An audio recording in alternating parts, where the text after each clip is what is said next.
வணக்கம், நான் doctor Christie. ஒரு கழுதை மேய்ச்சலுக்காக ஒரு விளைநிலத்து வழியாக போகுது. அந்த டைமில் ரொம்ப களை மண்டி அப்படியே ரொம்ப பச்சை பசேல்னு இருக்குது.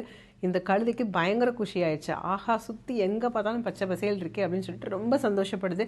வலது பக்கம் போகவா, இடது பக்கம் போகவா, ரெண்டு பக்கமுமே இப்படி குளுமையாக பசுமையாக இருக்கே அப்படின்னு சொல்லிட்டு ரொம்ப சந்தோஷப்படுது. ஆஹா, நம்ம இப்போ இதை மட்டும் போய் சாப்பிட்டோம் அப்படின்னா 3 நாளைக்கு சாப்பாடு தேவையில்லை அப்படின்னு யோசிக்குது. ஆஹா, நம்ம போன வாரம் ஃபுல்லாக ஒழுங்காக சாப்பிட்லையே, இந்த வாரம் நமக்கு செம்ம லக்கு அப்படின்னு யோசிக்குது.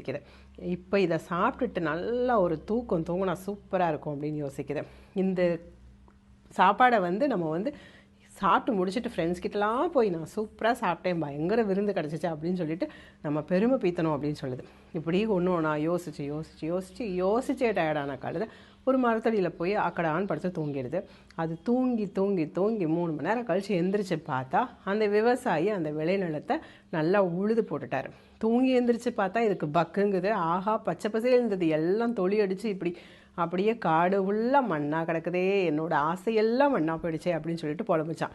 இப்படி தான் நம்மளும் நிறைய நேரத்தில் கண்ணு முன்னாடி அப்படி லட்டு மாதிரி வாய்ப்பு இருக்கும்போது யூஸ் பண்ணாமல் அதை போஸ்ட்போன் பண்ணிக்கிட்டே இருப்போம். நாளைக்கு பார்த்துக்கலாம், அப்புறம் பார்த்துக்கலாம், இப்படி யோசித்து வாய்ப்புகள் வாகா இருக்கும்போது அதை செய்யாமல் தவற விட்டுட்டு அதுக்கப்புறம் ரொம்ப புலம்புவோம். அதனால் நாம் வாய்ப்புகள் கிடைக்கிறத நழுவக்கூடாது அப்படிங்கிறது தான் இன்றைக்கி கருத்து. தேங்க்யூ.